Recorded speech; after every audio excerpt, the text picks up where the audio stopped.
बिस्मिल्लाहिर्रहमानिर्रहीम, अस्सलाम वालेकुम नाज़रीन। 92 के इलेक्शन हेडक्वार्टर में खुश आमदीद। मैं हूँ यासिर रशीद। इलेक्शन ट्रांसमिशन का सिलसिला यूं ही जारी उसारी है। कल रात से लेकर अब तक आपने मुख्तलिफ तज्ज़िये और तबसरे सुने हैं और ज़मीनी हक़ाइक़ से आगही आपने हासिल की है। और आज जो है ये इलेक्शन कैंपेन से फ्री दिन है। आज तमाम सियासी जमातें जितनी अपनी इलेक्शन कैंपेन कर चुकी हैं, जो अपना नैरेटिव आवाम तक पहुँचा चुकी हैं, किस हद तक आवाम ने उसे बाय किया है या किस हद तक उसकी नफ़ी की है, उसके बारे में बात की जाएगी। फिर हल्कों के बारे में बात की जाएगी कि हल्कों में इस वक्त पोजीशन क्या है, मजमूई सूरत हाल के बारे में बात की जाएगी। और फिर इंतखाब का अमल मुकम्मल होने के बाद उसके जो नताइज होंगे, जिसकी बुनियाद के ऊपर नई हुकूमत बनेगी, उसे कौन कौन से चैलेंजेस दरपेश होंगे, इसी के ऊपर बात की जाएगी। बिला ताखीर मैं पैनल की तरफ बढ़ता हूं, उनका तारुफ आपसे करवाता हूं। मेरी बाईं जानिब सीनियर तजियाकार हैं, सहाफ़ी हैं आमिर मतीन साहब, वो मेरे साथ मौजूद हैं यहाँ पे पैनल के अंदर। उनके साथ दूसरे नंबर पर बराजमान जो है सीनियर सहाफ़ी जाहिद हुसैन साहब मौजूद हैं, आप सभी उनसे वाकफियत रखते हैं। उनके साथ सीनियर सियासतदान मोहम्मद अली दुरानी साहब मौजूद हैं। दुरानी साहब की गुफ्तगू आप 92 की स्क्रीन से गाहे बगाहे अब सुन भी रहे हैं और उससे वाकफियत भी हासिल कर रहे हैं। उनके साथ सीनियर सहाफ़ी पीजे मीर साहब मौजूद हैं और पीजे मीर साहब के तज्ज़िये से सभी लोग वाकिफ़ हैं कि उस तज्ज़िये में हक़ाइक़ किस हद तक मुस्तनद होते हैं। उनके साथ डॉक्टर अवैस सलीम साहब मौजूद हैं। डॉक्टर साहब की भी गुफ्तगू जो है वो बड़ी नपी तुली होती है और उसके अंदर हक़ाइक़ की आगही बहुत ज़्यादा होती है। उनके साथ senior anchor person Asadullah Khan साहब मौजूद हैं। असदुल्ला खान साहब आप स्क्रीन पे भी उन्हें देखते हैं, व्लॉग्स की सूरत में भी देखते हैं और जो ग्राउंड रियलिटी है वो आप तक पहुंचाई जाती है। उनके साथ सीनियर एंकर पर्सन सीनियर सहाफ़ी ज़मीर हैदर साहब मौजूद हैं और ज़मीर हैदर साहब की गुफ्तगू जो है उससे हमें उस चीज़ से आगही हासिल होती है जो चीज़ नज़रों से हमेशा ओझल रखी जाती है, वो मसलहतन रखी जाए या फिर उसके अंदर कुछ और कार फरमा हो। बात का आगाज़ करते हैं, आमिर मतीन साहब की तरफ बढ़ता हूँ। आमिर मतीन साहब, सबसे पहले इससे पहले कि हम हल्कों पे तज़किरा करें उसका, उसकी पोजीशन वाज़े करें कि क्या है, आप क्या समझते हैं आज का दिन कितनी खुश असलूबी के साथ गुजर जाएगा? जी, यहाँ तक आते हुए लाहौर के अंदर बैठे हुए तो हमें इतनी खुशउस्लूबी नज़र आई है कि खुशउस्लूबी के अलावा ट्रैफिक कोई नहीं नज़र आई और कोई गहमा गहमी नहीं है। मुझे 1985 से लेके आज तक जितने भी इलेक्शन हैं मुझे साफ़ी कवर करने का एजाज़ हासिल रहा है, मगर इस तरह का मैंने माहौल नहीं देखा कि कल इलेक्शन है, एक दिन पहले है, 1.5-2 करोड़ का शहर है लाहौर और बिल्कुल खाली, बिल्कुल कब्रिस्तान का माहौल है और एक पार्टी को ज़ाहिर है कोई पोस्टर लगाने नहीं दिए गए, बाकियों ने भी तकल्लुफ़ नहीं किया कि क्योंकि मुकाबला ही कोई नहीं है। तो ये तो है कि ये जो इलेक्शन है, ये इंतखाबात है, ये जो सारी हम यहाँ पे बहस करेंगे, ये हालात के ऊपर ज़्यादा है कि किन हालात में किसको इलेक्शन लड़ने दिया जाएगा। ये वो रवायती तज़िया नहीं है कि पिछले इलेक्शन में इतने लिए थे, इस दफ़ा इतने लिए हैं, जोड़ तोड़ इस तरह हैं, विंग इस तरह हैं, बरादरियाँ इस तरह हैं। ये हालात पे है, अभी भी हालात डिस्कस किए जा रहे हैं कि किस सूबे में क्या सूरत हाल है, पोलिंग एजेंट्स के क्या मसाइल हैं, प्रिजाइडिंग अफसर के क्या मसाइल हैं, कहाँ तक रसाई हो पाएगी नहीं हो पाएगी, क्या उम्मीदवार वहाँ पे अपनी हलकों में फिर पाएंगे और कैसे ये होगा। और उसका नतीजा ये है कि जिनको बताया गया है, जो समझ रहे हैं कि वो जीतेंगे, वो भी परेशान हैं कि वो कैसे जीतेंगे। क्या वो घर में बैठ के ही जीत जाएंगे या उनको जितवाया जाएगा? 40-40, 50-50 हज़ार का जहाँ पे मार्जिन है वो कौन पूरा करेगा, कैसे पूरा करेगा? और जाहिर है जिनको बताया जा रहा है कि वो हारने वाले हैं वो तो परेशान में हैं ही हैं, वो जेलों में बैठे हुए हैं, दौड़े हुए हैं। सो ये बड़ा मुख्तलिफ किस्म का इलेक्शन है और ये तजिया भी इसलिए हम ज़रा मुख्तलिफ तरीके से करें तो लोग बुरा नहीं मनाएंगे। जाहिद साहब, क्या समझते हैं कितना मुख्तलिफ इलेक्शन है और बिलखुसूस हालात को लेके मुख्तलिफ दरखास्तें पहले सेनेट के अंदर पेश की गई, फिर इलेक्शन कमीशन में पेश की गई, फिर बेशतर जमातों ने वावेला भी मचाया, बिलखुसूस जमीयत उलमा इस्लाम फे ने, और आज जो पशीन के अंदर हादसा हुआ है उसके बारे में क्या राय है आपकी? देखिए, एक बात बिल्कुल सही, जैसे आमिर मतीन ने कहा, मैं भी इलेक्शन कवर करता रहा हूँ 1988 से, लेकिन जो हालात अभी नज़र आते हैं मैंने ऐसे पहले कभी भी नहीं देखा। जितने भी मतलब पाकिस्तान में जितने भी इलेक्शन में वो कोई भी ऐसा नहीं कह सकते हैं कि गैर मुतनाज़ा रहे हैं, लेकिन इस वक्त जो माहौल है उससे ऐसा मालूम होता है कि आपको इलेक्शन की सरगर्मियाँ सिर्फ टेलीविज़न स्क्रीन पे नज़र आती हैं, जहाँ पे लोगों तक पहुँचने के ताल्लुक़ है।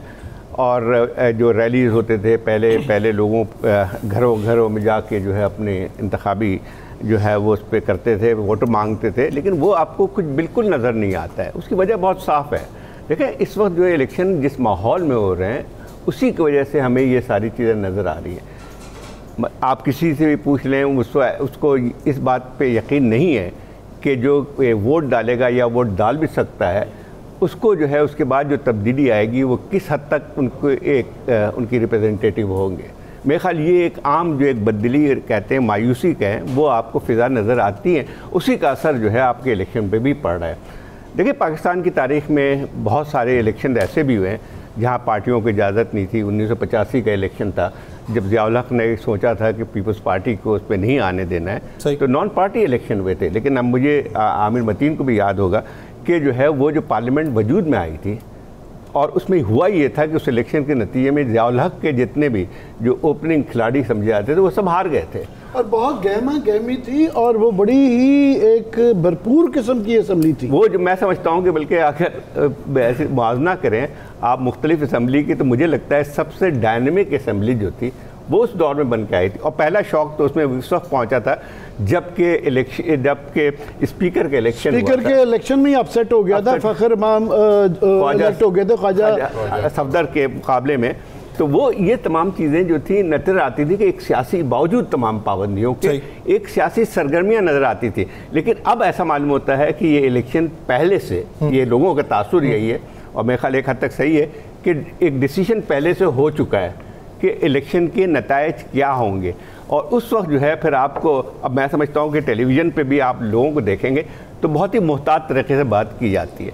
तो इस फिज़ा में जो भी इलेक्शन होंगे उसमें यही एक लैकलस्टर नज़र आती है। दूसरी एक और बात भी है कि हर इलेक्शन में आपको नज़र आता था कि सियासी जमातें अपना मंशूर बहुत पहले से लेके आ जाती थी। मंशूर तो आ गया है, मेरे ख्याल आखिरी हफ्ते में आया बहुत सारी पार्टियों के, और वो भी इस वक्त इसलिए नज़र आया है कि इलेक्शन कमीशन की रिक्वायरमेंट है। और मैं नहीं समझता हूँ कि उस इलेक्शन मैनिफेस्टो के खुद उनके लीडरान ने भी पढ़ा होगा। ऐसा ही है, हम उस पर तफसीली बात तो कर चुके हैं। दुरानी साहब, जिस तरीके से बात जाहिद साहब कर रहे हैं कि वो गहमा गहमी दिखाई नहीं देती, जब वो गहमा गहमी ही दिखाई नहीं दे रही तो बकौल आपके रेफरेंडम कैसे होगा? इसकी मुमासलत भी इसीलिए रेफरेंडम से जब ज़िया-उल हक़ साहब का रेफरेंडम होना था तब इतनी गहमा गहमी होती थी। अच्छा। और जब मुशर्रफ साहब का होना था तब दुरानी साहब इतनी मार धाड़ नहीं हो रही थी, गहमा गहमी, अभी तो गहमा गहमी की बात हो। अब जो मैं सर आपकी तरफ वापस आता हूँ। असदुल्ला साहब, जिस तरीके से बात दुरानी साहब कर रहे हैं रेफरेंडम वाली, क्या समझते हैं कि ये रेफरेंडम अगर मौजूदा हालात के अंदर हो तो उसके नताइज क्या होंगे? देखिए, एक तो अभी जायसा भी जैसे फरमा रहे थे कि लोगों को पता है कि नताइज क्या होंगे, लेकिन मेरा इसमें सवाल यह है कि अगर तो लोग वोट डालने नहीं निकलते, टर्नआउट कम रहता है, इसका मतलब ये हुआ कि लोग, फिर तो ये बात ठीक होगी कि लोगों ने पहले से तय कर लिया है कि जी रिज़ल्ट तो वही आना है। लेकिन अगर टर्नआउट अच्छा रहता है, 50% से ज़्यादा टर्नआउट रहता है, इसका मतलब यह है कि लोग फिर भी वोट डालने के लिए निकल रहे हैं दोनों जमातों के। चले, अच्छा, मैं अर्ज़ ये कर रहा था कि देखिए, एक तो अगर नून लीग के लोग हैं वो ये सोचेंगे कि जनाब टर्नआउट तो फिर वही रहेगा जो है, सॉरी जो रिज़ल्ट निकलना है वो तो वही निकलना है, हमें क्या फ़र्क पड़ता है निकलने से। दोनों जमातों का ये मुतासर हो सकता है, पीटीआई का भी हो सकता है, पीपल्स पार्टी का भी हो सकता है, नून लीग का भी हो सकता है, अगर लोगों ने ये पहले से तय कर लिया कि नताइज तो वही निकलने। मगर मैं ऐसा नहीं देख रहा, मैं देख रहा हूँ ग्राउंड के ऊपर सिचुएशन डिफरेंट है। मुझे लग रहा है कि लोग वोट डालने के लिए निकलेंगे अपनी अपनी सियासी जमातों को। मुझे लग रहा है कि टर्नआउट अच्छा होगा। मुझे लग रहा है कि शायद लोग इसको गलत साबित करना चाहेंगे कि नताइज तो वही निकलने हैं। इसके बावजूद कि लोगों को इस बात का यकीन है कि शायद हुकूमत कौन बनाने जा रहा है, लेकिन मुझे लगता है कि जो लोगों का इस पर रिएक्शन है वोट डालने के हवाले से वो डिफरेंट निकलेगा और लोग आएंगे। ये मेरा गुमान भी है, खुशगुमानी भी है और मुझे उम्मीद भी है और ग्राउंड पर नज़र भी ऐसे ही आ रहा है। दुरानी साहब, मैंने आपको टोका वो इस वजह से कि आपने रेफरेंडम की जो बात की हुई थी, मैं कह रहा था कि सेकंड ओपिनियन उसमें आ जाए, फिर आपका तबसरा उसके ऊपर मुझे ज़रूरी चाहिए होगा। देखें, मेरा ये ख्याल है कि इस वक्त जो सिचुएशन है इसमें दो पॉसिबिलिटीज़ हैं जो नज़र आ रही हैं। या तो अवाम की मंशा की हुकूमत बनेगी या मियाँ साहब की मंशा की, मियाँ नवाज शरीफ साहब या मंशा और वो आगे आपकी यूरो इमेजिनेशन। मैंने सुना नहीं ना, आपने कहा कि या तो अवाम की मंशा या फिर मियाँ नवाज शरीफ साहिब ने सुना। अच्छा जी, ओपन टू इंटरप्रिटेशन छोड़, हाँ वो इंटरप्रिटेशन। अगर अवाम की मंशा की हुकूमत बनी तो ये देखें 5वां इलेक्शन है जो मुद्दत पूरी होने के बाद हो रहा है। इसके नतीजे में जमहूरियत मजबूत होगी, इसके नतीजे में अवाम में एतमाद पैदा होगा। और अगर मियाँ साहब की मंशा की हुकूमत बनी तो उस सूरत में हाल में मियाँ साहब खुद मजबूत होंगे, अवाम इंतहाई कमज़ोर होंगे और जमहूरियत भी कमज़ोर। लेकिन एक इससे अगला स्टेप है, इन दोनों में से कोई भी हुकूमत बनी उसको चलना शायद एक डिसिप्लिन में ही पड़ेगा, सही, उसको एक लिमिट में ऑपरेट करना पड़ेगा, उसको SIFC के एजेंडे को लेके चलना पड़ेगा। फर्मा मौजूद है, फर्मा अगर मियाँ साहब उस फर्मे के अंदर पूरे ना आए तो फिर चौथी मर्तबा भी वही होगा जो 3 मर्तबा हो चुका है। तो आपके ख्याल में वोट को इज्जत नहीं दी जाएगी? वोट को तो मियाँ साहब ने खुद जिल्लत दे दी ना, अंगूठा लगा के। देखिए मियाँ साहब ने इस दफा वो फिर कहेंगे कि मुझे क्यों बुलाया, नहीं, और मेरा अंगूठा क्यों लगवाया, वो मतलब ज्यादा उनका जो होगा वो ये। तो अगर उनको इस सूरत हाल में कोई भी सिचुएशन अगर ये बनी, मैंने इसीलिए बहुत पहले कहा था कि आपको इस वक्त ज़रूरत है कि आप नेशनल यूनिटी गवर्नमेंट की तरफ चले जाएं। ये गैर मामूली हालात हैं, इसके अंदर हमें गैर मामूली इक़दामात की ज़रूरत है। और मैंने तमाम जमहूरी ममालिक की मिसालें दे के ये प्रपोज़ल दी थी कि आप तमाम सियासतदान और तमाम पॉलिटिकल पार्टीज़ कम से कम 5 साल के लिए पाकिस्तान के एजेंडे के ऊपर मिल के हुकूमत बनाएं और 25 से 30 की कैबिनेट बनाए और उन असूलों पे चलें जिसमें मुल्क तरक्की करने के लिए चला करते। सर वो फिर बात वही आ जाती है कि अलहदा होकर भी तो फिर एक दूसरे के कंधे के ऊपर बार रखना है ना। वो एक पूरा है, उसका एक पूरा कॉन्सेप्ट है, उस पर कभी ठीक आगे बात कर लेंगे। नेशनल गवर्नमेंट जो बनती है आम नेशनल यूनिटी गवर्नमेंट, वो भी आम तौर पे उन लोगों पे होती है जो कि अवाम के नुमाइंदा होते हैं। एग्जैक्टली। चाहे ये बहुत से ऐसे वाक़यात हुए हैं, जैसे अब इजराइल के मुतालिक बात होती है कि नेशनल यूनिटी गवर्नमेंट है, लेकिन वो बाहर से नहीं ले आई जाती है। देखें वो वहीं से बिल्कुल ठीक है। देखें चर्चिल की बनी सेकेंड वर्ल्ड वॉर में, वो इसी तरह बनी। नेल्सन मंडेला की बनी, वो इसी तरह बनी। जर्मनी ने बनाई, इसी तरह बनाई। आयरलैंड ने, और ये तमाम डेमोक्रेटिक कंट्रीज हैं जो मुंतखब होके आए, उन्होंने मिल के एक चैलेंजिंग एजेंडे को, एक चैलेंजिंग सिचुएशन को डील करने के लिए अपने मफादात को पीछे रखते हुए कौमी मफादात को आगे किया। अब इसके लिए हम पता नहीं तैयार कभी हो सकेंगे, नहीं हो सकेंगे, लेकिन नहीं भी होंगे तो यही आना पड़ेगा। लेकिन उसकी बुनियादी शर्त है कि आपके जो इंतखाबात हो रहे हैं वो लोगों की एक लिहाज से रिप्रेजेंटेटिव होनी चाहिए, तो सब ये फिर सारी चीज़ें हो सकती हैं और इसका फैसला पार्लियामेंट को करना चाहिए। एग्जैक्ट। आप ये कह रहे हैं कि ये जो भी हुकूमत बनेगी ये पायदार नहीं होगी, ये दोबारा इस मराहल से हमें दोबारा गुजरना पड़ सकता है। देखिए मैं आपको ये बड़ा क्लियरली बताऊं कि अगर आपने धांधली करनी हो ना, तो जो मेरा एक्सपीरियंस है धांधली की हर स्टडी का अच्छा एक्सपीरियंस धांधली ये ऑब्जर्वेशन कराने का नहीं है। पर्सनल याद रहे कि दुरानी साहब एक बहुत ही पाकिस्तान के जो कंट्रोवर्शियल रेफरेंडम के उसके बानियों में, और मैं आपको ये बताऊं कि देखें मुशर्रफ साहब के ज़माने में, जो मुशर्रफ साहब के ज़माने में रेफरेंडम था, उसमें तो इमरान खान साहब भी थे, सब साथ थे माशाल्लाह। अच्छा उसके बारे में मैं आपको ये बताऊं कि 2002 के इलेक्शन में तमाम तर मैनेजमेंट के साथ कितनी सीटों का फर्क था? 18-19 सीटें कम आई थी। किसकी? हुकूमत की। एग्जैक्टली। उसके बाद पैट्रियट की मिन्नत तरला करके, बीबी का मिन्नत तरला करके जो है एक ऐसा सेटअप बनाना पड़ा जो कि मांगे तांगे का सेटअप था। इसलिए मैं आपसे ये बताना चाह रहा हूँ कि कितनी भी आप धांधली कर लें, 10,000 से 15,000 वोटों से ऊपर काम नहीं हो सकता। और 18 के इलेक्शन के बारे में मैं आपको बताऊँ कि उसमें जितना भी आप कह लें हुआ था, 10,000 से ज़्यादा का मार्जिन नहीं निकल सकता। अब यहाँ पे अगर आपको 10,000 से ज़्यादा के मार्जिन की ज़रूरत हुई तो उस सूरत में आप क्या करेंगे? ये अभी तक आमिर को पता हो तो ये साइंस जो है अभी इजाद नहीं हुई। ये सारे इलेक्शन ही इस बारे में है कि ये वो कैंडिडेट, मैं जो मीर साहब के पास आपने जाना है मुझे, पर वो कैंडिडेट्स कईयों से बात हुई है, वो खुद परेशान है कि यार 40,000 का मार्जिन है, मुझे बताया जा रहा है कि मैं जीत रहा हूँ, मुझे खुद समझ नहीं आ रही मैं कैसे जीतूंगा। पीजे मीर साहब जिस तरीके से दुरानी साहब बात कर रहे हैं कि फलां की हुकूमत आए तो ठीक होगा, फलां की आए तो नहीं ठीक होगा, आप क्या समझते हैं कि क्या जिसकी भी हुकूमत आ जाए चैलेंजेस एक होंगे या मुख्तलिफ होंगे? चैलेंजेस तो बहुत ज़्यादा है, इसमें तो कोई शक ही नहीं है। लेकिन ये जो इलेक्शंस हैं, अगर आप इनको गेज करते हैं, मैंने ब्रिटिश इलेक्शंस किए हैं, अमेरिकन इलेक्शंस किए हैं, 2002 के सारे किए हैं। द थिंग इज़ कि ये premeditated back on track elections हैं, they are all pre meditated.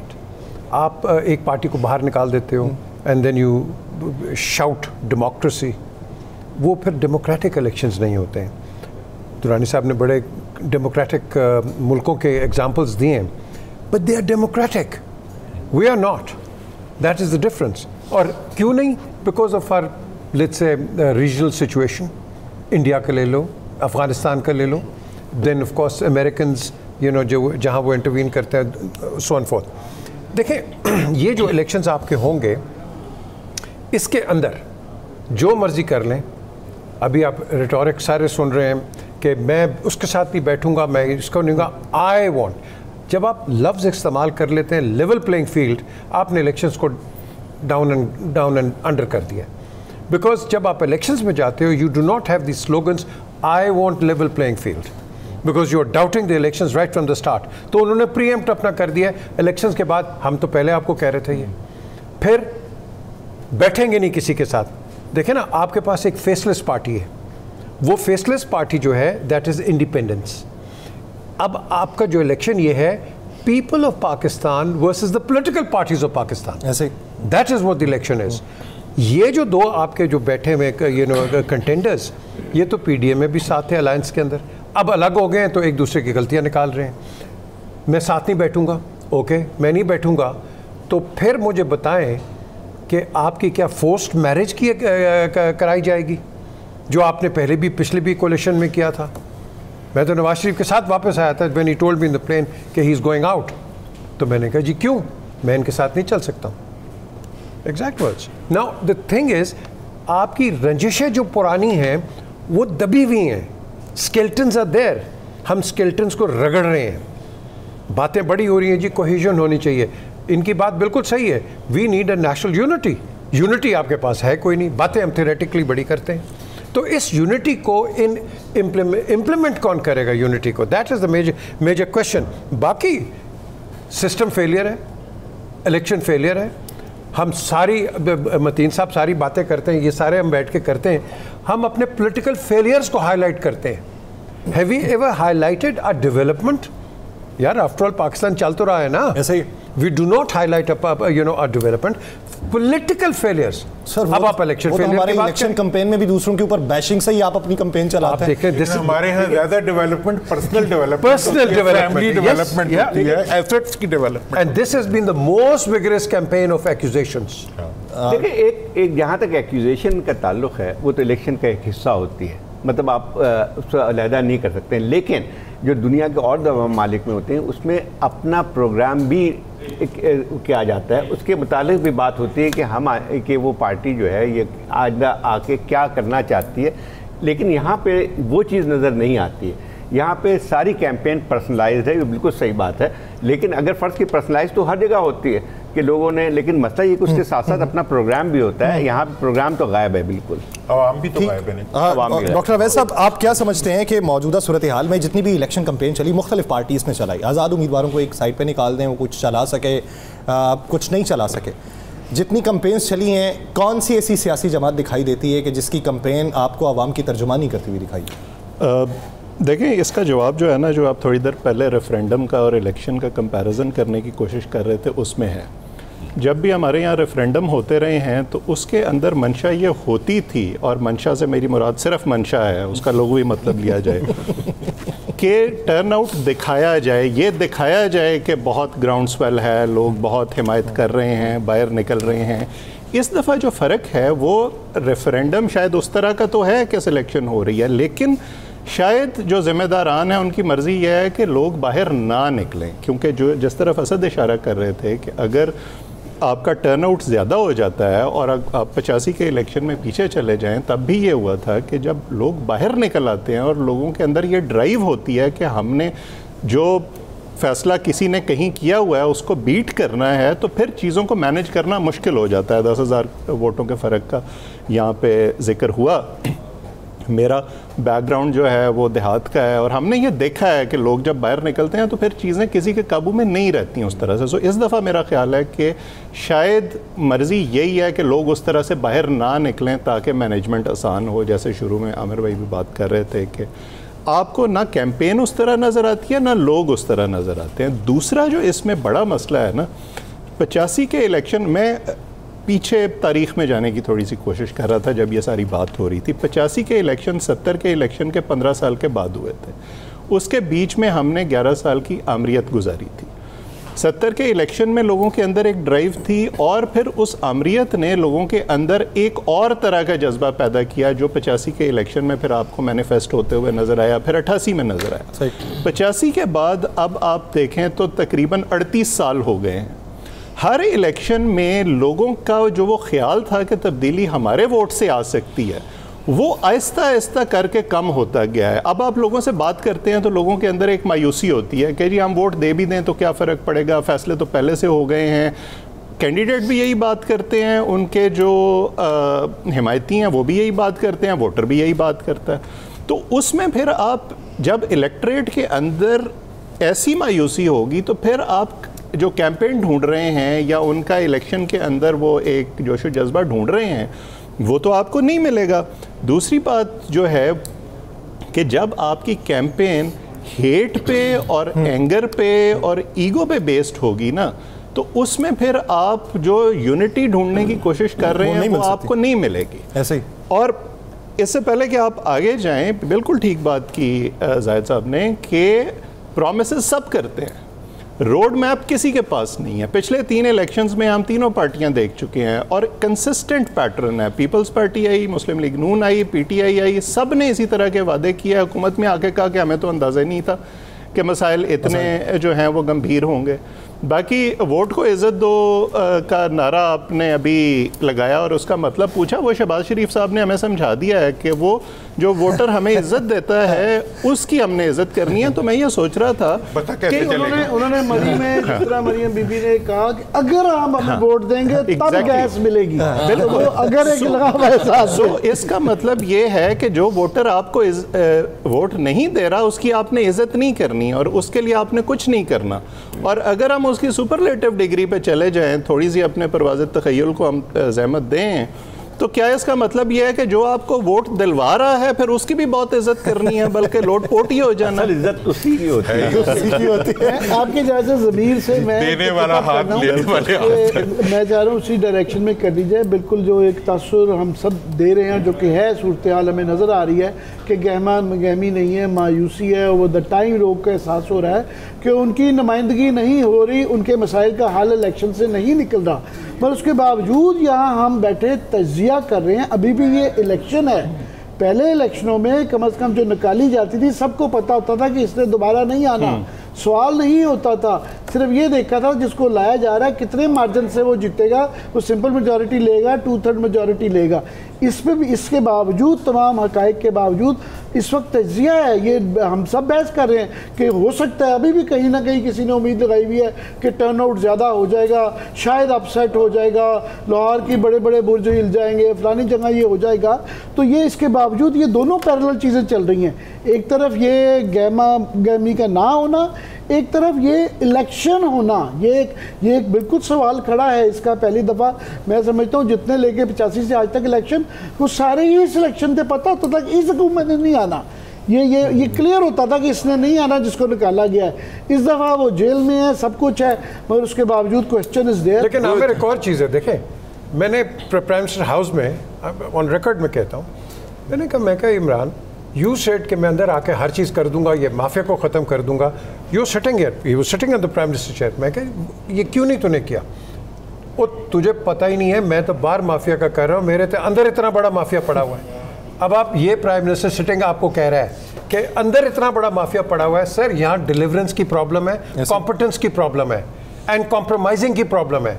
ये कॉम्प्रोमाइज़ हो जाता है, कॉम्प्रोमाइज़ हो जाता है। ज़मीर साहब, जिस तरीके से आमिर मतीन साहब भी बात कर रहे थे, एक हालिया सर्वे आया कल का, और वो किसी पाकिस्तानी NGO का नहीं है, बाहर के इदारे का, और उसके मुताबिक तकरीबन 80% पाकिस्तानी ये समझते हैं कि फ़ैसला पहले हो चुका है, हमारे वोट से कोई नतीजा नहीं निकलने वाला।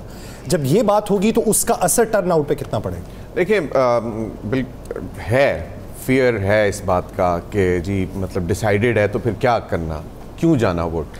लेकिन इसके बावजूद जो आमिर बात कर रहा है ना कि जो इस वक्त कैंडिडेट है जिसको ये बताया जा रहा है कि यार तू तो 40,000 से पिछली दफ़ा आ रहा था लेकिन इस दफ़ा तू जीत जाएगा, तो वो जो क्वेश्चन कर रहा है कि यार मैं कैसे जीतूंगा, वो फियर वही है कि लोग निकल आएंगे। लोग जो हैं वो अभी किसी को ओपनली एक पार्टी को, जैसा पीछे ने भी कहा कि आपने उसको तो बंद कर दिया ना, इट्स नॉट डेमोक्रेसी, लेकिन उसका रिवेंज कल आप देखेंगे। जो मुझे लगता है, आई एम अगेन, जो असद ने भी बात की थी, कि मुझे लगता है कि जो कैंडिडेट कह रहा है ना कि यार ये 40,000 का डिफरेंस मैं किस तरह मैनेज करांगा, तो उसको मालूम है कि ये लोग वही दोबारा निकल आएंगे, क्योंकि उनको कैंपेन करने नहीं दी गई, उनको पोस्टर लगाने नहीं दिए गए, उनको जलसे नहीं करने दिए गए, लेकिन वोट करने के लिए तो वो आएगा ना पोलिंग बूथ पे, तो उसको आने से कोई नहीं रोक सकता। वो शायद उसका स्टिकर ना लगा के आए, शायद वो डिसगाइज करके आए कि नहीं मैं तो आपकी फेवरेट, जिसको जिताना है मैं उसके लिए आ रहा हूँ, लेकिन इवेंचुअली वो किसी और को या अपना जो भी गुस्सा है निकाल सकता है वहाँ पे।